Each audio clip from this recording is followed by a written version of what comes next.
Mission बहुजनचे कोषाध्यक्ष आपण आहात. सूर्यवंशीजी, आपल्यासमोर एक अल्टिमेट आपण दिलेलं आहे समितीला. समितीमध्ये खूप सारा घोर आहे. यांनी जे 20 वर्षाचा ऑडिट पण प्रकाशित केलेलं नाही आहे. चॅरिटीमध्ये पण भरपूर घोर दिसत आहेत.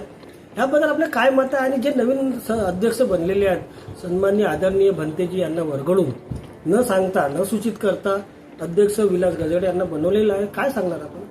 नमस्कार, जय भीम, नमो बुद्धाय. असं आहे की आपण प्रश्न विचारला की मिशन बहुजन तर्फे आम्ही जे अल्टिमेटम दिलेलं होतं 30 दिवसाचं, तर हा कुठे ना कुठे त्या 30 दिवसाच्या अल्टिमेटमचाच पडसाद इथे दिसत आहे. परंतु आमचं असं अल्टिमेटम होतं की तुम्ही एकत्र या किंवा जागा सोडा. तर यांनी असं न करता भंतेजींना वगळून स्वतःचे जे समितीमध्ये सदस्य आहेत त्याच्यामध्ये सुद्धा तफावत आहे.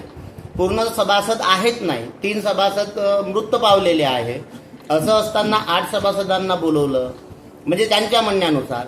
त्याची पारदर्शिता कुठेच दिसली नाही. कमलताई आल्या, दाभोळकर आले की नाही आले, कधी आले, कोणालाही कुठल्याही प्रकारची माहिती नाही. यांनी परस्पर 2-3-4 लोकांनी मिळून हा निर्णय घेतलेला असं दिसून येत आहे.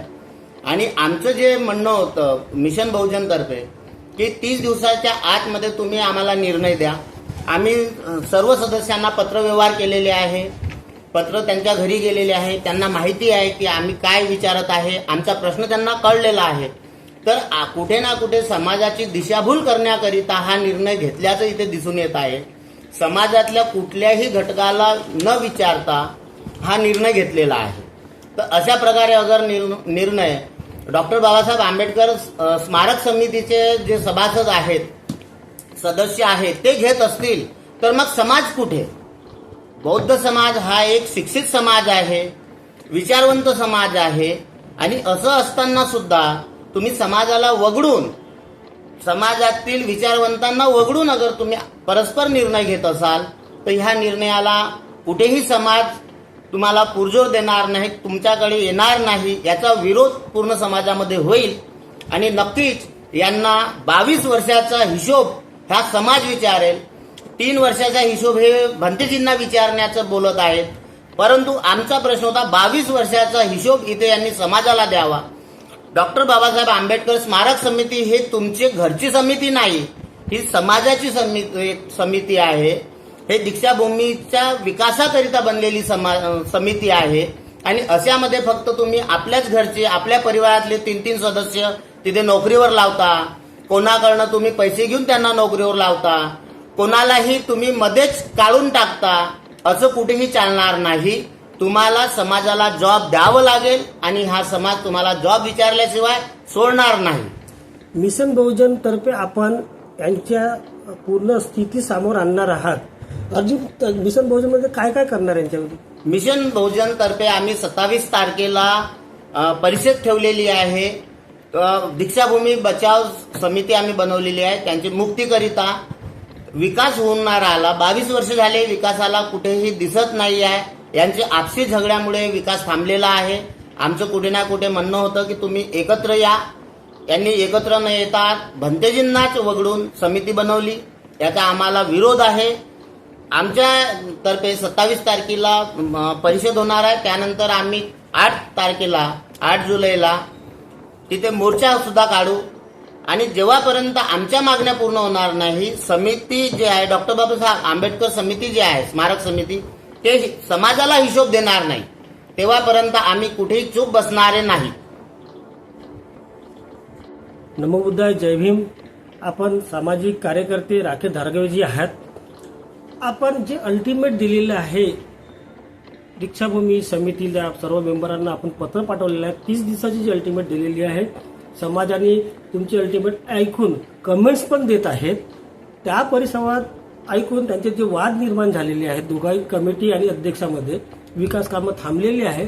हा तुमचा मुद्दा घेऊन आपण जो झेंडा, पंचशीलचा झेंडा घेऊन जो दीक्षाभूमीच्या आंदोलनासाठी आपण करत आहात, त्याचे पडसाद म्हणून आज आपल्याला इथं रवी भवनाला पाहण्यात भेटलेलं आहे.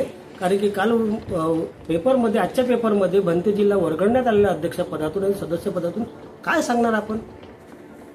नमो बुद्धाय, जय भीम. जसं आपल्याला माहिती आहे की मिशन बहुजनतर्फे डॉक्टर बाबासाहेब आंबेडकर स्मारक समितीला 7 जूनला एक पत्र देण्यात आलं होतं. त्या पत्रामध्ये सरळ भाषेमध्ये बोलण्यात आलं होतं की दीक्षाभूमीचा जर विकास करायचा असेल तर समितीतील सर्व सदस्यांनी एकत्र यावे. जर तुम्ही दीक्षाभूमीचा विकास करू शकत नाही आणि तुम्ही जर एकत्र येऊ शकत नाही तर तुम्ही तुमचे राजीनामे द्या. त्यानंतर तुम्हाला माहीतच असेल, आजची सकाळची पेपरला एक बातमी आलेली आहे ज्यामध्ये भंते सुरई ससाई यांच्याकडनं ही बातमी आलेली आहे जी लोकमतमध्ये प्रकाशित झालेली आहे. त्या बातमीमध्ये सरळ शब्दामध्ये लिहिलेलं आहे की राजेंद्र गवई हे दीक्षाभूमी स्मारक समितीचे सचिव नाहीत, तरी सुद्धा त्यांनी एक बैठक बोलवली आणि त्यांच्यावर कायदेशीर कार्यवाही करण्यासाठी पोलीस आयुक्तांना तसं त्यांनी पत्र दिलेलं आहे. ती बातमी आज आपण दिवसभर ऐकली, पेपरमध्ये आपण त्याबद्दल विविध चर्चा केल्या. त्यानंतरच आज सायंकाळी 3 वाजता रवी भवनमध्ये आणखी एक पत्रकार परिषद झाली ज्यामध्ये डॉक्टर बाबासाहेब आंबेडकर स्मारक समितीचे सदस्य राजेंद्र गवई, गजघाटे सर, आगलावे सर हे प्रामुख्याने उपस्थित होते. त्यांनी जी माहिती दिली त्यांनी असं सांगितलं की 22 तारखेला त्यांच्यातर्फे एक बैठक आयोजित करण्यात आली. त्यामध्ये 8 सदस्य उपस्थित होते. 8 सदस्यांनी एक निर्णय घेतला की दीक्षाभूमी डॉक्टर बाबासाहेब आंबेडकर स्मारक समितीच्या अध्यक्षपदावरून भंते सुरई ससाई यांना काढण्यात आलेलं आहे आणि त्यांचं सदस्यत्व पण पूर्णपणे रद्द करण्यात आलेलं आहे. तसेच माननीय विलासजी गजघाटे यांना नवे अध्यक्ष म्हणून त्यांनी नियुक्ती दिलेली आहे. तर ही बातमी आपण ऐकली, पण यावरनं खरंच आपला विश्वास या बातमीवर बसेल का? कारण की काही लोकांनी यामध्ये आपल्याला दिसलं की ही 13 लोकांची समिती होती. 13 लोकांनी घेतलेला हा कुठलाही निर्णय नाही. त्यासाठीच आपण जी 27 तारखेला जी बैठक ठेवलेली आहे, सर्व समाजाने या दोन्ही गोष्टीकडे लक्ष दिलं पाहिजे. एक ग्रुप भंते सुरई ससाईंचं, एक राजेंद्र गवई सरांचं. या 2 ग्रुपमध्ये जेवढी तुटाफाट आणि ज्यामुळे दीक्षाभूमीचं जे नुकसान झालेलं आहे, त्याचा विकास झालेला नाही, त्यासाठी सर्व समाज बांधवांना एक निवेदन करण्यात येते की 27 तारखेला जी बैठक आहे त्यामध्ये आपण सर्वांनी डिसाईड करायचं आणि पुढील आपण हा वाद कसा संपुष्टात आणता येईल आणि पुढे कशी वाटचाल करता येईल त्याबद्दल आपण निर्णय घ्यायचा आणि 27 जूनला सर्वांनी रवी भवनमध्ये या आणि या विषयावर चर्चा करू. भार्गवीजी, आपण जे यांना अल्टिमेट दिली समितीवाल्यांना की एकत्रित या किंवा राजीनामा द्या, हे न ऐकता त्यांनी एकाएक राजीनामा घेता अध्यक्षाचाच राजीनामा घेतलेला आहे. हे का झालं? हे यांचं अंतर्गत वादाचं एक समीकरण दिसत आहे आणि यामध्ये सर्व मध्ये असे मला असं वाटतं की ही हुकुमशाही या समितीमध्ये दिसत आहे. आम्हाला कुठलीही समिती जी आहे सर्व लोकांना विचारात घेऊन कुठलाही ठराव पास व्हायला पाहिजे. जसं 13 सदस्य ज्या समितीमध्ये असतील त्यापैकी फक्त 8 सदस्य उपस्थित असतील तर हा कुठलाही निर्णय म्हणजे योग्य असा मला वाटत नाही. आणि समितीमधील जर वाद असेल तर या सर्व समितीतील सदस्यांनी राजीनामे द्यावे असेच मला वाटते आणि पुण्याच्या एक नवीन समिती निर्माण करावी. आणि सोबतच डॉक्टर बाबासाहेब आंबेडकर स्मारक समिती ज्यावेळेस तयार झाली होती त्याचा आणखी एक उद्देश होता की त्यामध्ये उपसमितीमध्ये 32 लोक राहतील, सोबतच 17 राज्याच्या लोकांना त्यामध्ये प्रतिनिधित्व मिळण्यासाठी त्यांची पण नियुक्ती यामध्ये करायची होती, जी या समितीने केलेली नाहीये. आता 8 लोकांची समिती, आधी 13 लोक समाजावर गट निर्माण करत होते आणि आज हे 8 लोक जर समाजावर दबाव नियंत्रण करत असतील आणि यांचा मुख्य जर वाद आंबेडकर कॉलेजमधील काही पदावर नियुक्त्या किंवा तेथील जे पैशाचा जो काळा बाजार असेल किंवा काही जे असेल आवक त्यावर असेल तर समाजाने याकडे लक्ष दिलं पाहिजे. असं वाटत नाही का की अध्यक्षांना वर्गणं, कारण की हा जो कॉलेजमध्ये जो नियुक्त्या होणार आहेत, मोठ्या पैशाच्या नियुक्त्या आहेत, त्या नियुक्त्या भंतेजीने रोखले म्हणून ही चिडले समितीवाले, असं काही आहे का?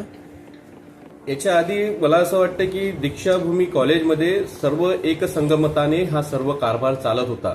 जर यांनी हिशोब काढायचा असेल आपल्याला तर मागील 3 वर्षाचा हिशोब न काढता मागील 22 वर्षामध्ये दीक्षाभूमी आंबेडकर कॉलेजमध्ये कुठल्या पद्धतीने कुठल्या भरत्या कशा झाल्यात, कुणी याचा फायदा घेतलेला आहे, या सर्व गोष्टी आपण लक्षात घेतल्या पाहिजे.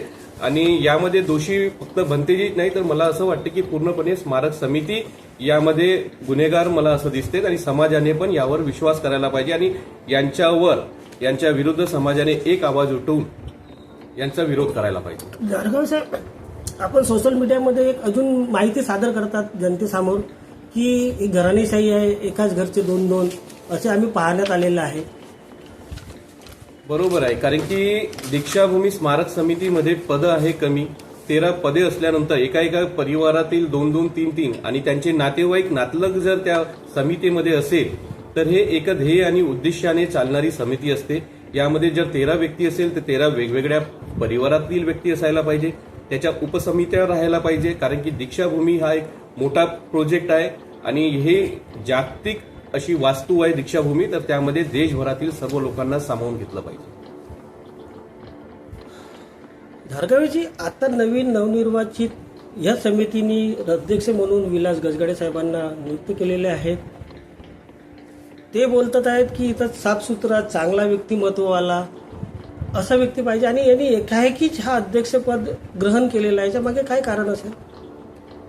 आजची जी नियुक्ती झालेली आहे, आज पत्रकार परिषद तुम्ही पण ऐकली असेल, मी पण ऐकली आहे, सर्व समाज बांधवांनी ऐकलेली आहे. गजघाटे सरांचं एकच उत्तर होतं, कमलताई गवईंनी त्यांचं नाव सुचवलं. राजेंद्र गवई साहेब ते पद घ्यायला तयार नव्हते, कमलताई घेण्यात नव्हते आणि कमलताईंचे ते जास्त आभार मानत होते. तर हा एक असा वाटत आहे की छुप्या रस्त्याने दुसरं कुठलं तरी काम करण्याचा हा एक उद्देश आहे आणि समाजाने एवढं याकडे लक्ष द्यायला पाहिजे आणि समजून घ्यायला पाहिजे. अजून दुसरा विषय असा आहे की असं वाटत नाही का की आता 2-3 पदं जे खाली आहे समितीमध्ये की डॉक्टर बाबासाहेब आंबेडकरच्या परिवारातल्या कोणत्या तरी सदस्यांना घेतलं पाहिजे समितीवर? बरोबर, यामध्ये परमपूज्य डॉक्टर बाबासाहेब आंबेडकरांचे पुत्र यशवंतरावजी आंबेडकर, जी पहिली 1963ला जी समिती स्थापन झाली होती त्या समितीचे ते सदस्य होते. आज डॉक्टर बाबासाहेब आंबेडकर स्मारक समितीमध्ये परमपूज्य डॉक्टर बाबासाहेब आंबेडकरांच्या परिवारातील एकाही व्यक्तीला न घेणं हा एक त्यांचा परिवार आणि बाबासाहेबांच्या उपकाराला विसरण्यासारखंच आहे आणि याला पण स्मारक समितीतील लोकांनी समजून घ्यायला पाहिजे.